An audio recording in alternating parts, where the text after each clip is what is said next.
Greetings and welcome back to Harp and Ball Morning Devotion. Thank you so much for logging in this morning. Together we get to worship and praise the Lord together. Isn't it beautiful? His mercies are new every morning, and every day we come together to worship and to intercede and to hear from God's word. Can we look to the Lord and say a word of prayer before we step into a time of worship? Father, we are so filled with gratitude for all that you have done and doing and yet to do, Lord Father.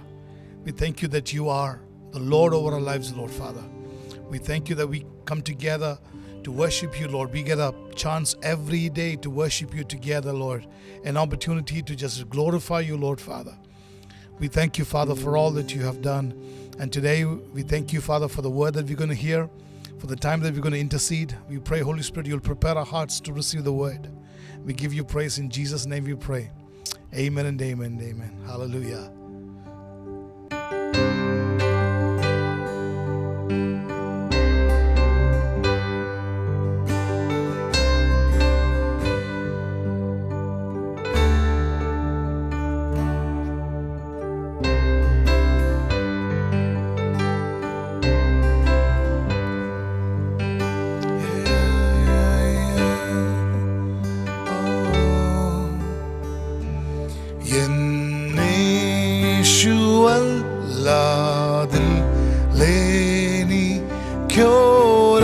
ോരാശ്രയം ഭൂവിൽ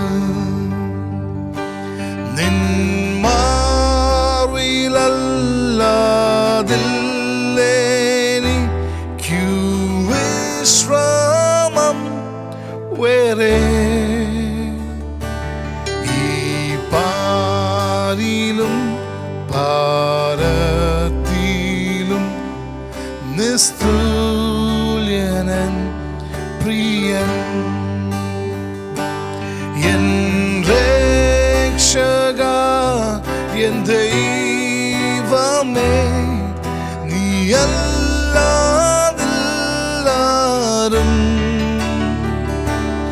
N യേശു മാത്രം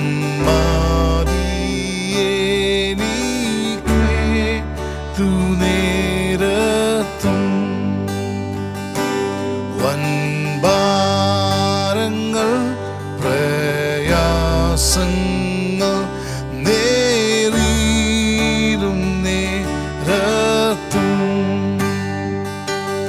N ചാരവേ ഞാൻ കാണുന്നുണ്ടൻ സ്നേഹസഖിയ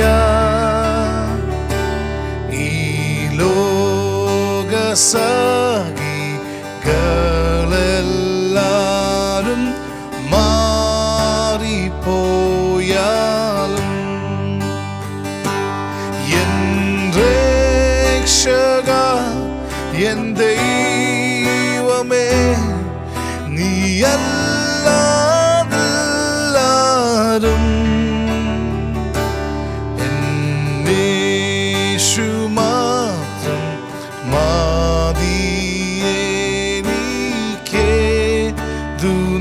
നേരത്തും N ക്ഷീണിത രോഗത്തിലും നീ മാത്രമൻ വൈദ്യൻ മറ്റാരെയും ഞാൻ കാണുന്നില്ല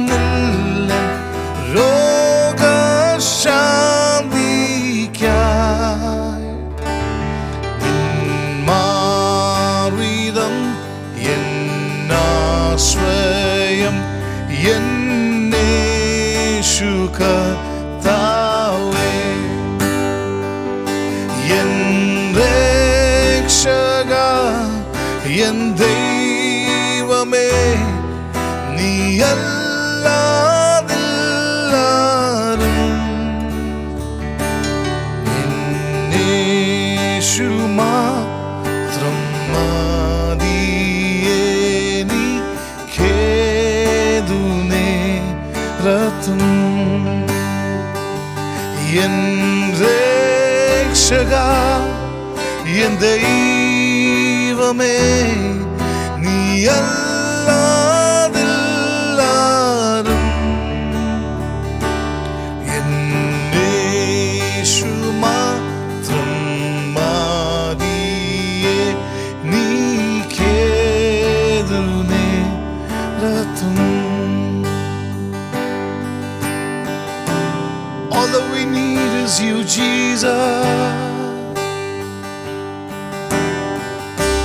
presence is what we need, oh Lord.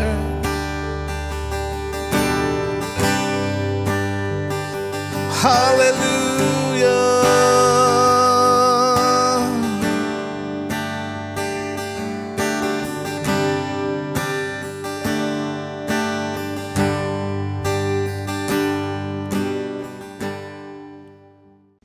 സ്നേഹവാനായ ദൈവമേ, സ്വർഗസ്ഥ പിതാവേ, അങ്ങയുടെ പുത്രനായ യേശു ക്രിസ്തുവിൻ്റെ നാമത്തിൽ തിരുസന്നിധിയിൽ ഞങ്ങൾ കടന്നു വരുന്നു. കർത്താവെ, അവിടുന്ന് ഞങ്ങൾക്ക് നല്ലൊരു ദിവസം തന്നതിനായി സ്തോത്രം ചെയ്യുന്നു.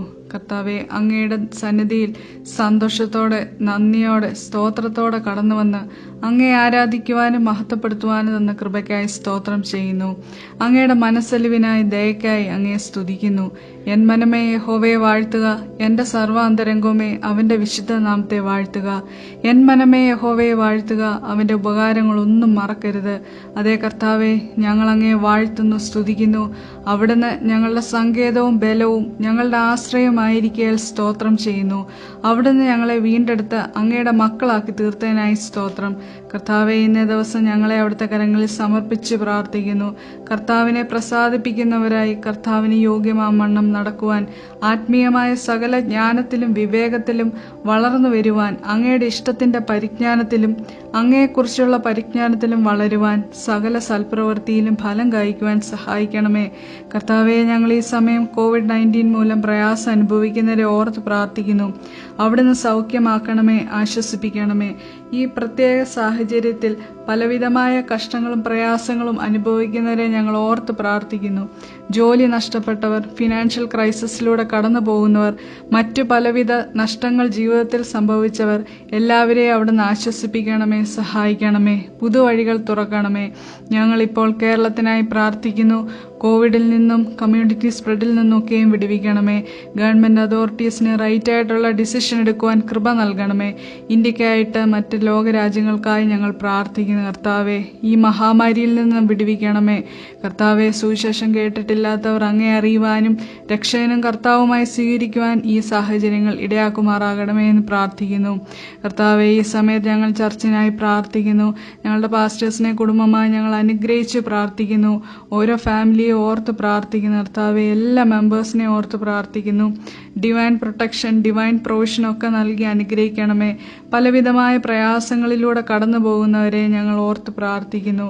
മനസ്സ് തകർന്നും ഹൃദയം നുറുങ്ങിയിരിക്കുന്നവരെ അവിടുന്ന് നിരസിക്കുകയില്ലല്ലോ. കർത്താവെ, ഈ ദിവസങ്ങളിൽ ഞങ്ങൾ ഞങ്ങളെ തന്നെ അങ്ങയുടെ സന്നിധിയിൽ താഴ്ത്തി ഹൃദയങ്ങളെ ശോധന ചെയ്യുവാനും കറക്റ്റ് ചെയ്യേണ്ട ഏരിയാസ് കറക്റ്റ് ചെയ്യുവാനും സഹായിക്കണമേ. അങ്ങയുടെ മുഖം അന്വേഷിക്കുവാനും അങ്ങയോട് പറ്റിച്ചേർന്ന് ജീവിക്കുവാനും സഹായിക്കണമേ. ദൈവവിഷയമായി ഞങ്ങളെ സമ്പന്നരാക്കണമേ. കർത്താവെ, ഇപ്പോൾ ഞങ്ങൾ അങ്ങയുടെ വചനം കേൾക്കുമ്പോൾ ഞങ്ങളുടെ ഹൃദയങ്ങളെ അവിടുന്ന് തുറക്കണമേ. പരിശുദ്ധാത്മാവെ, അവിടുന്ന് ഞങ്ങളെ ഗൈഡ് ചെയ്യണമേ. അവിടുന്ന് ഞങ്ങളെ പഠിപ്പിക്കണമേ. ഞങ്ങളുടെ ഹൃദയത്തിൽ വചനം ഏറ്റെടുക്കുവാനും അനുസരിക്കുവാനും അത് ഞങ്ങളുടെ ജീവിതത്തിൽ യാഥാർത്ഥ്യമായി തീരുവാനും സഹായിക്കണമേ. അവിടുന്ന് പ്രാർത്ഥനയുടെ സ്തോത്രം. സകലവും ഞങ്ങൾക്കായി ജീവൻ വെച്ച യേശു ക്രിസ്തുവിൻ്റെ നാമത്തിൽ അപേക്ഷിക്കുന്നു. കൃപയോടെ കേൾക്കുമാറാകണമേ. ആമേൻ.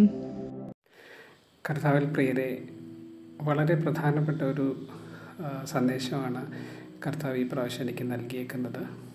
അത് ഞാനിങ്ങനെ ഒരു ആർട്ടിക്കിൾ ഇങ്ങനെ വായിച്ചപ്പോൾ അതിൻ്റെ ഹെഡിങ്ങിൽ നിന്ന് തന്നെ പ്രചോദനം കിട്ടിയിട്ട് മുന്നേറാനായിട്ട് കർത്താവിനെ സഹായിച്ചു. പിന്നീട് അതിനെപ്പറ്റി ഞാൻ കൂടുതൽ പഠിക്കുകയും ധ്യാനിക്കുകയും ചെയ്തപ്പോൾ അതിൻ്റെ ആഴങ്ങൾ കർത്താവ് എനിക്ക് വെളിപ്പെടുത്തി. എങ്കിൽ ഇത് വളരെ ഉപരിപ്ലവമായ രീതിയിൽ ഞാൻ വളരെ ചുരുങ്ങിയ സമയത്തിൽ അത് പ്രസൻറ്റ് ചെയ്യുകയാണ്. ഇന്നത്തെ വിഷയം കർത്താവ് ഉദ്ദേശിക്കുന്നത്, അതിനാധാരമായിട്ടുള്ള വചനം നമ്മൾ എടുത്തു കഴിഞ്ഞാൽ വിശുദ്ധ ലൂക്കോസിൻ്റെ സുവിശേഷം 4-ാമത്തെ അധ്യായം അതിൻ്റെ 1-ാം വാക്യം. അതിങ്ങനെ പറയുന്നത്, യാശുവ പരിശുദ്ധാത്മാവ് നിറഞ്ഞതായി യോർദാൻ വിട്ടു മടങ്ങി. ആത്മാവ് അവിടുന്ന് മരുഭൂമിയിലേക്ക് നയിച്ചു. പിശാച് അവിടുന്ന് 40 ദിവസം പരീക്ഷിച്ചു കൊണ്ടിരുന്നു. ഇതാണ് അതിന് ആധാരമായിട്ടുള്ള വചനം. ഇതിൽ ഞാൻ പ്രധാനമായിട്ട് ഉദ്ദേശിക്കുന്ന വാക്ക് എന്ന് പറയുന്നത് മരുഭൂമിയിലേക്ക് നയിച്ചു എന്നതാണ് എൻ്റെ സംസാരത്തിൻ്റെ വിഷയമായിട്ടുള്ളത്. അതായത് മരുഭൂമിയിലെ ഒരു അനുഭവം, അതിനെയാണ് നമ്മൾ ഈ പ്രാവശ്യം കർത്താവിൽ ചിന്തിക്കാൻ പോകുന്നത്. മരുഭൂമിയിലെ അനുഭവം എന്ന് വെച്ച് കഴിഞ്ഞാൽ യഥാർത്ഥത്തിൽ അതൊരു മാനസാന്തര അനുഭവമാണ്. അതായത് ജഡത്തിൽ നിന്ന് ആത്മസ്വഭാവത്തിലേക്കുള്ള ഒരു മാറ്റം. അതിനെയാണ് നമ്മൾ മാനസാന്തരമെന്ന് ഉദ്ദേശിക്കുന്നത്. ജഡത്തിൻ്റെ സകല ചിന്തകളും വികാരങ്ങളും ആഗ്രഹങ്ങളും, അതായത് കൺമോഹം, ജഡമോഹം, ജീവനത്തിൻ്റെ പ്രതാപം തുടങ്ങിയ എല്ലാ ചിന്തകളും വിട്ട് പൂർണ്ണമായിട്ടും പരിശുദ്ധാത്മാവിന് കീഴ്പ്പെട്ട് ജീവിക്കുന്ന ഒരവസ്ഥ, അതിനെയാണ് നമ്മൾ മാനസാന്തരം എന്നതുകൊണ്ട് ഉദ്ദേശിക്കുന്നത്. അപ്പം ഇത് ജഡത്തിൽ നിന്ന് പൂർണ്ണമായും ആത്മസ്വഭാവത്തിലേക്കുള്ള ഒരു മാറ്റമാണ്. ഈ മരുഭൂമിയിലെ അനുഭവം എന്ന് വെച്ച് കഴിഞ്ഞാൽ യഥാർത്ഥത്തിൽ നമ്മൾ വിശ്വസിച്ച് രക്ഷിക്കപ്പെട്ട് സ്നാനപ്പെട്ട് ആ അനുഭവത്തിന് ശേഷം നിശ്ചയമായും നാം കടന്നു പോകേണ്ട ഒന്നാണ്. കാരണം ഇത് ഇല്ലാതെ കടന്നു പോയാൽ ഒരു ദൈവ പൈതലിന് കർത്താവിൻ്റെ ഹിതം മാത്രമല്ല, കർത്താവിൻ്റെ മുന്നോട്ടുള്ള നമ്മളുടെ ജീവിതത്തിൽ എന്തെല്ലാമാണ് കർത്താവ് ചെയ്യാൻ പോകുന്നത് എന്നതിനെപ്പറ്റി വ്യക്തമായിട്ടുള്ള ധാരണയും നമ്മുടെ വിളിയും തിരഞ്ഞെടുപ്പും എല്ലാം വ്യക്തമായിട്ട് മനസ്സിലാക്കുവാൻ ഈ മരുഭൂമി അനുഭവം നമ്മളെ സഹായിക്കും. അപ്പം ഇനി നമുക്കിതിനെപ്പറ്റി കുറച്ചും കൂടി ശ്രദ്ധിക്കാം. അതായത് ഞാൻ പറഞ്ഞുള്ളൂ, വിശ്വസിച്ച് രക്ഷിക്കപ്പെട്ട് സ്നാനപ്പെട്ടതിന് ശേഷം തീർച്ചയായും നാം കടന്നു പോകേണ്ട ഒന്നാണ് ഈ മാനസാന്തര അനുഭവം. അതിനുള്ള തെളിവുകളൊക്കെ നമുക്ക് ബൈബിളിൽ നിന്ന് എടുക്കാം. ഇപ്പം ഹീബ്രു വാക്ക് നമ്മൾ എടുത്തു കഴിഞ്ഞാൽ അതിൽ മരുഭൂമിക്കും സ്പീക്കിംഗ്, അതായത് നമ്മളോട് സംസാരിക്കുന്നതിനും ഒരു പദമാണ്. അതായത് അതിനെ നമ്മൾ MDBR എന്ന 4 വാക്കുകൾ കൊണ്ടാണ് അതിനെ സൂചിപ്പിക്കുന്നത്. അതായത് മരുഭൂമിക്കും അതായത് സ്പീക്കിംഗ്, നമ്മളോട് സംസാരിക്കുന്നതിനും ഒരേ പദമാണ് അവരുപയോഗിക്കുന്നത്.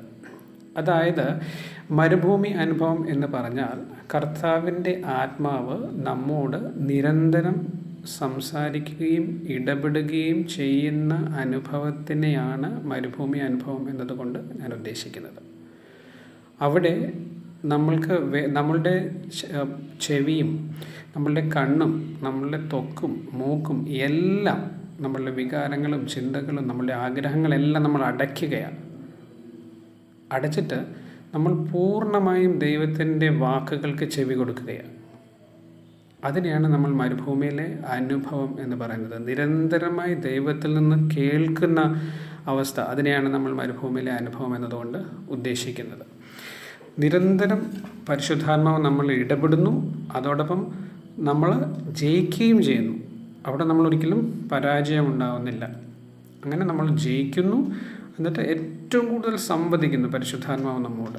ആ ഒരു അവസരത്തിനെയാണ് മരുഭൂമിയിലെ അനുഭവം എന്നുകൊണ്ട് നമ്മൾ ഉദ്ദേശിക്കുന്നത്. ഇനി നമ്മളുടെ പിതാക്കന്മാരും പ്രവാചകന്മാരും കർത്താവിന് ശേഷം സഭയുടെ പിതാക്കന്മാരെല്ലാം കടന്നുപോയിട്ടുള്ളൊരവസ്ഥയാണ് ഈ മരുഭൂമിയിലെ അവസ്ഥ, അല്ലെങ്കിൽ ഒരു ആത്മീയ അനുഭവമാണ് അത്. മരുഭൂമിയിലെ ഒരു ആത്മീയ അനുഭവമാണ് അത്. ഈ സമയം നാം കർത്താവിനോട് ഏറ്റവും അടുത്തിരിക്കും. ഈ അനുഭവത്തിലൂടെ കടന്നു പോകുന്ന എല്ലാവരും കർത്താവിനോട് ഏറ്റവും അടുത്തിരിക്കും.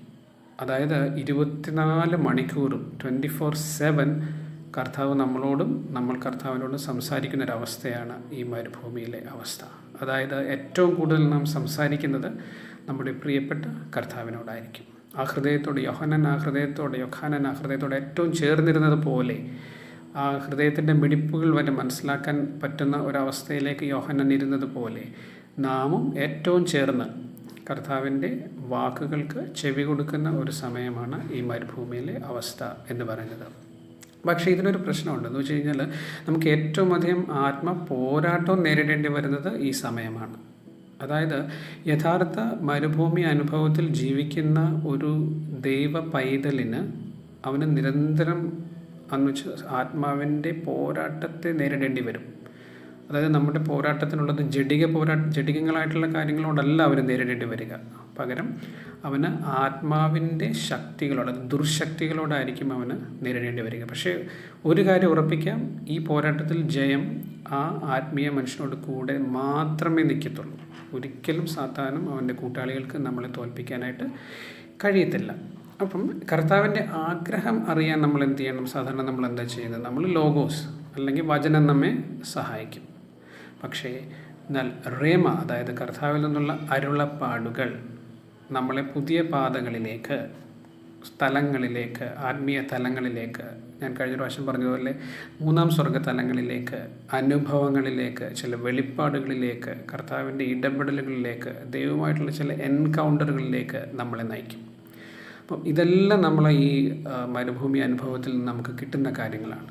മരുഭൂമിയിൽ നമുക്ക് ലോകത്തിൻ്റെ ഒരു സംഭവങ്ങളുമില്ല, ഒന്നുമില്ല. അവിടെ നമ്മുടെ സകല ഇന്ദ്രിയങ്ങളും മരിച്ചിരിക്കുക. പകരം നമ്മുടെ ഇന്ദ്രിയങ്ങളെല്ലാം നമ്മൾ കർത്താവിന് വേണ്ടി തുറക്കുന്ന ഒരു സമയമാണ് ഈ മരുഭൂമിയിലെ അനുഭവം എന്ന് പറയുന്നത്. അവിടെ കർത്താവും ദൂതന്മാരും പിന്നെ സാത്താനും ദൂതന്മാരും നാമം മാത്രമേ ഉള്ളൂ. അപ്പം അതുകൊണ്ട് കർത്താവിന് അവിടെ മരുഭൂമിയിലായിരുന്ന സമയത്ത് ദൂതന്മാരുടെ ശുശ്രൂഷയ്ക്ക് അവിടെ കിട്ടുന്നത്, അതായത് നമ്മളുടെ ജീവിതത്തിലും ദൂതന്മാരുടെ ശുശ്രൂഷ വെളിപ്പെടുന്ന സമയമായിരിക്കും ഈ മരുഭൂമിയിലെ അനുഭവം എന്ന് പറയുന്നത്. ഈ മരുഭൂമി എന്ന് പറയുന്നത് ചില സമയത്ത് ഈ ദുർഭൂതങ്ങളുടെ ഒരു വിളനിലമായിട്ട് പൊതുവെ നമ്മൾ ബൈബിളിൽ സൂചിപ്പിച്ചിട്ടുണ്ട്. ഉദാഹരണത്തിന് നമ്മൾ അസാസേൽ എന്ന് പറയുന്ന ആടിൻ്റെ തലയിൽ പുരോഹിതൻ എല്ലാ പാപങ്ങളും അകൃത്യങ്ങളും എല്ലാം ചുമത്തി അവനെ ഈ മരുഭൂമിയിലേക്കാണ് അവനെ കൊണ്ടുവിടുന്നത്. അപ്പോൾ ആ ഒരു സംഭവം നോക്കുക, അതായത് മരുഭൂമിയിലെ ഒരു വരണ്ട അവസ്ഥയിലാണ്. ഇപ്പം ഒരു മനുഷ്യൻ്റെ ദേഹത്ത് നിന്ന് വിട്ടുപോയ കുറേ ഭൂതങ്ങൾ വരണ്ട നിലം നോക്കി നടന്നു എന്ന് ബൈബിളിൽ എഴുതി വെച്ചിട്ടുണ്ടല്ലോ. അതുപോലെ ഈ മരുഭൂമിയിൽ പൊതുവെ ഇതുപോലുള്ളൊരു ദുർഭൂതങ്ങളുടെ ഇടപെടലുള്ള ഒരു സ്ഥലവുമാണ്. അവിടെയാണ് നമുക്ക് ആത്മീയ പോരാട്ടത്തിൽ ഞാൻ നേരത്തെ പറഞ്ഞ പോലെ നമുക്ക് വിജയം കർത്താവ് നൽകുന്നത്. ഇത് പരിശുദ്ധാത്മാവിനാൽ മാത്രമേ നമുക്ക് പ്രാപിക്കാൻ കഴിയത്തുള്ളൂ. പരിശുദ്ധാത്മാവിൽ നിന്ന് നിരന്തരം ശ്രവിച്ചെങ്കിൽ മാത്രമേ നമുക്കിത് അനുഭവവേദ്യമായി വരത്തുള്ളൂ. ഈ അനുഭവമില്ലാതെ കർത്താവിൽ നിന്ന് ഉയർന്നത് പ്രാപിക്കാൻ കഴിയും എന്ന് ചിന്തിക്കുകയേ ചെയ്യരുത്. അതാണ് ഏറ്റവും പ്രധാനമായിട്ടുള്ളത്. അതായത് ഈ ഒരു ആത്മീയ അനുഭവം തീർച്ചയായും നമ്മളിൽ ഉണ്ടായേ പറ്റൂ. ഇനി നമുക്ക് പൂർവ്വപിതാക്കന്മാരുടെ ജീവിതം ഒന്ന് നോക്കാം. എല്ലാവരും നമുക്ക് തികച്ചെടുക്കാൻ സമയമില്ല, വളരെ ചുരുങ്ങിയ സമയമല്ലേ നമുക്കുള്ളൂ. അതിൽ കുറച്ച് പേരെ നമുക്കൊന്ന് എടുത്ത് നോക്കാം. അതിൽ ഏറ്റവും ആദ്യം ഞാൻ ഉദ്ദേശിക്കുന്നത് മോശയാണ്.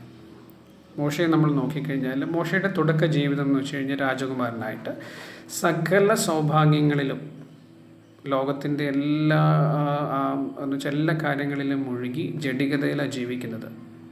തുടക്കത്തിൽ 40 വർഷം, അതായത് ഫറവോൻ്റെ മകളുടെ പുത്രനായിട്ട്.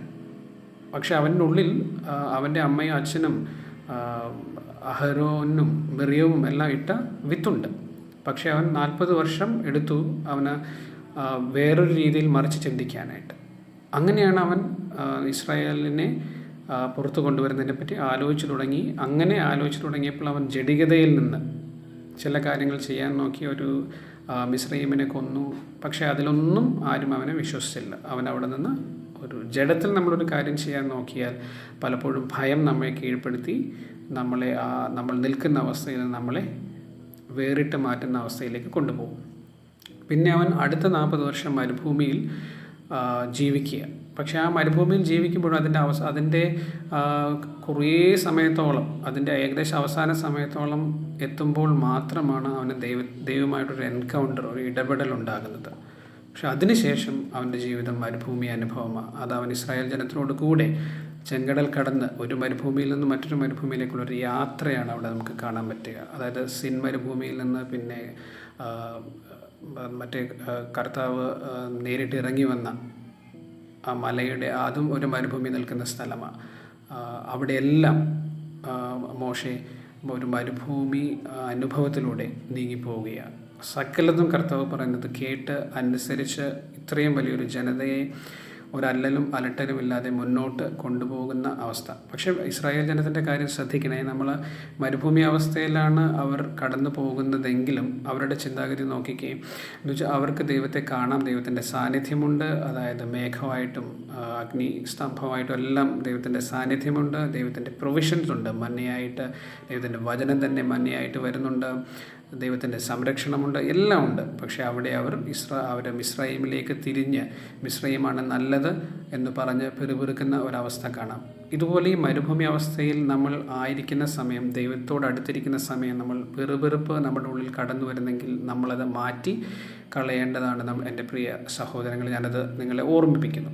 അങ്ങനെ 40 വർഷം യഥാർത്ഥ മരുഭൂമി അനുഭവത്തിന് ശേഷമാണ് മോശെ പിന്നെ കർത്താവിൻ്റെ മരുഭൂമി അനുഭവത്തിലേക്ക് മാറുന്നത്. അങ്ങനെ പിന്നെ അതുല്യമായിട്ട് ആ ജീവിതം മുന്നേറുകയാണ്. എന്തെല്ലാം വെളിപ്പാടുകളാണ് ഉള്ളത് അല്ലേ? ഉടമ്പടി, ന്യായപ്രമാണം, മഹത്വത്തിൻ്റെ പകർച്ച, ഏറ്റവും സൗമ്യനായിട്ടുള്ള മനുഷ്യൻ, അങ്ങനെ ഒത്തിരി കാര്യങ്ങൾ കർത്താവിൽ നിന്ന് പ്രാപിക്കുക ആ മരുഭൂമി അനുഭവത്തിലൂടെ. പിന്നെ നമുക്ക് അടുത്ത ഒരു വ്യക്തിയെ, ഒരു പിതാക്കന്മാരുടെ തലം നമ്മൾ കാണുന്നത് നോവാഹിലാണ്. അതായത് നോഹ. തികച്ചും മലിനമായിട്ടുള്ള ഒരു വീണുപോയ ദൂതന്മാരിൽ മലിനമായിട്ടുള്ള ഒരു അന്തരീക്ഷത്തിലാണ് നോവാഹ് അവിടെ ജീവിക്കുന്നത് ഭൂമിയിൽ. അതായത് തികഞ്ഞ ഒരു മ്ലേച്ഛത, ചുറ്റും നോക്കിയാൽ മ്ലേച്ഛത മാത്രമേ ഉള്ളൂ. അവിടെ ഒരു സാങ്ക്ടിഫൈഡ്, ഒരു വേർവിട്ട വിശുദ്ധ അവസ്ഥയിൽ നോവാഹ് ജീവിക്കുക. നിരന്തരം പരിശുദ്ധാത്മാവിൻ്റെ ശബ്ദം ശ്രവിച്ച് ലോകത്തിൻ്റെ ശബ്ദം തള്ളിക്കളഞ്ഞ് അവൻ ജീവിച്ചു.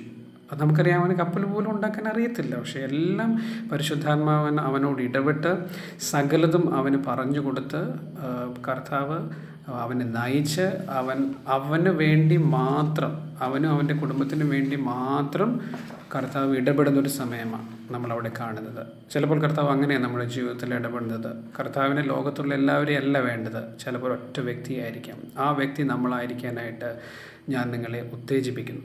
ആമേൻ. അങ്ങനെ ഒരിക്കലും കപ്പലുണ്ടാക്കിയിട്ടില്ലാത്ത ആ നോവാഹ് കണ്ടോ, ആ കർത്താവിൻ്റെ പരിശുദ്ധാത്മാവിൻ്റെ നിരന്തര ഇടപെടൽ അവൻ ആ കപ്പലുണ്ടാക്കാനായിട്ട് കഴിഞ്ഞു എന്ന് നാം മനസ്സിലാക്കുക. അത് അവൻ്റെ ആ മരുഭൂമി അനുഭവം നിരന്തരമായി ദൈവമായിട്ടുള്ള അവൻ്റെ ഇടപെടൽ കൊണ്ടാണ് നമ്മൾ മനസ്സിലാക്കുക. പിന്നെ അടുത്ത നമുക്ക് ഒരു ഏറ്റവും പ്രധാന ഒരു വ്യക്തി എന്ന് പറയുന്നത് സ്നാപക യോഹന്നാനാണ്. സ്നാപക യോഹന്നാനെ പറ്റി പറഞ്ഞു കഴിഞ്ഞാൽ നമുക്ക് ഒത്തിരി കാര്യങ്ങളുണ്ട്. എന്ന് വെച്ചാൽ ആ ഒരു വ്യക്തി ജീവിതം തന്നെ ഏറ്റവും ധന്യവും ശ്രേഷ്ഠവുമാണ്. എന്നുവെച്ചാൽ അമ്മയുടെ ഉദരത്തിൽ വെച്ച് തന്നെ പരിശുദ്ധാത്മാവിൻ്റെ അഭിഷേകം. ഓർമ്മ വെച്ച കാലം തൊട്ടേ അവൻ്റെ മരുഭൂമി അനുഭവമാണ്. എന്നുവെച്ചാൽ അവൻ മരുഭൂമിയിൽ തന്നെയാണ് ജീവിക്കുന്നത്. അതായത് ഓർമ്മ വെച്ച കാലം തൊട്ടേ അവൻ എന്ന് വെച്ചാൽ മരുഭൂമിയിൽ വെച്ച് കഴിഞ്ഞാൽ എപ്പോഴും മരുഭൂമിയിൽ നിന്ന് നമ്മൾ വാക്കാൽ വിചാരിക്കരുത്. അവൻ 24/7 കർത്താവിൻ്റെ വചനം ശ്രവിച്ചുകൊണ്ടിരുന്നു.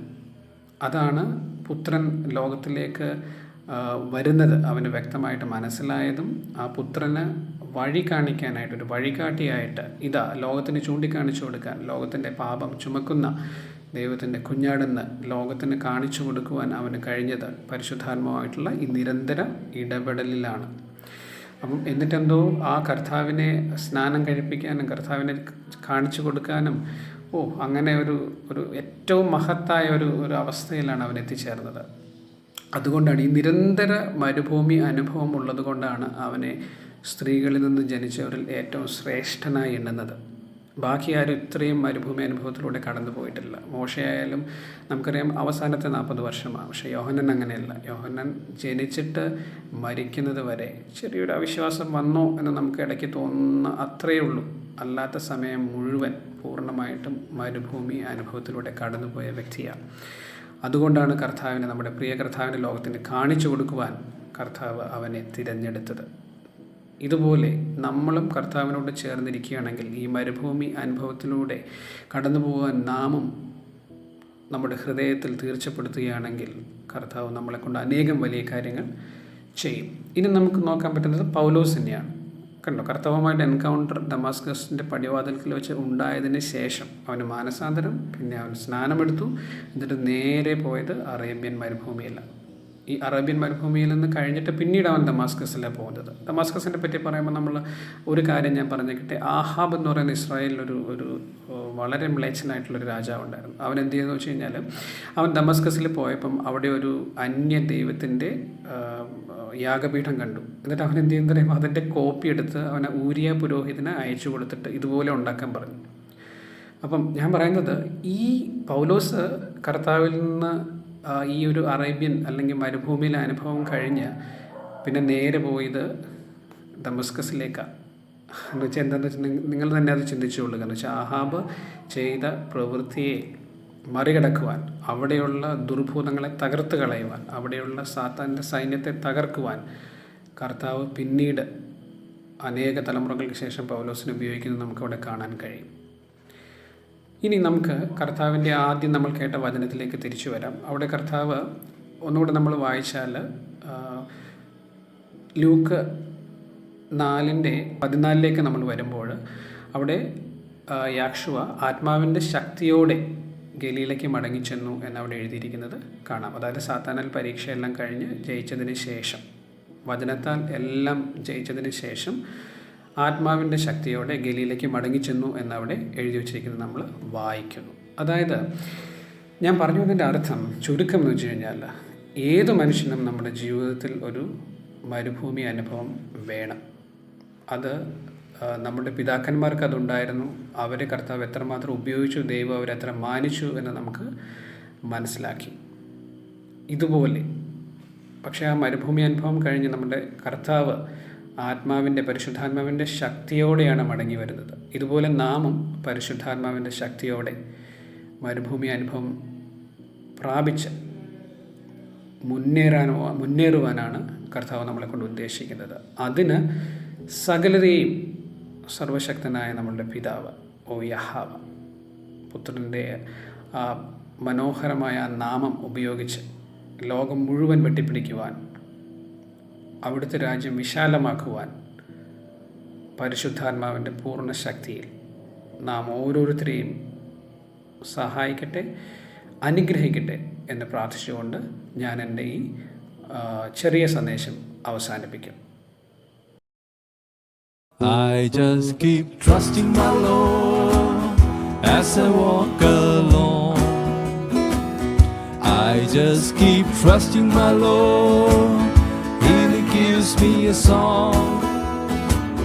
Though the storm clouds darken the sky, or the heavenly train, I just keep trusting my Lord, He will never fail. He's a faithful friend, such a faithful friend. I can count on Him till the very end. Though the storm clouds darken the sky, or the heavenly train, I just keep trusting my Lord, He will never fail. I just keep trusting my Lord on the narrow way. I just keep trusting my Lord as He leads each day. Though the road is weary at times and I'm sad and blue, I just keep trusting my Lord, He will see me through. He's a faithful guy, such a faithful guy. He's always there, walking by my side. Though the road is weary at times and I'm sad and blue, I just keep trusting my Lord, He will see me through. I just keep trusting my Lord, He will never fail.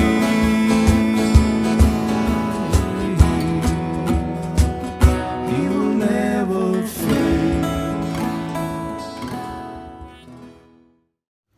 Thank you so much for joining with us this morning. We could together worship the Lord, intercede and listen from the Word of God.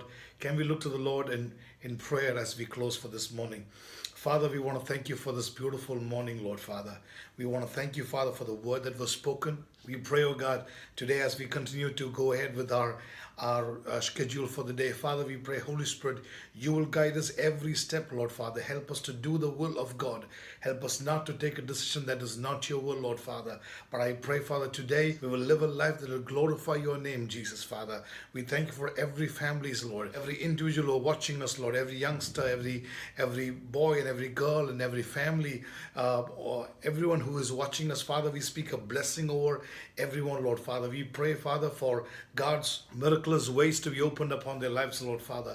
Protection over their lives, Lord Father. Healing, we speak, Lord Father. We thank you that we can always call upon the name of Jesus, Yeshua. We thank you, Lord Father. We bless this day in the name of the Father, Son, and the Holy Spirit, Lord. In Jesus' precious name we pray. Amen and amen. God bless you. Thank you so much. See you tomorrow morning, 7 o'clock for Harp and Ball Morning Devotion. God bless you.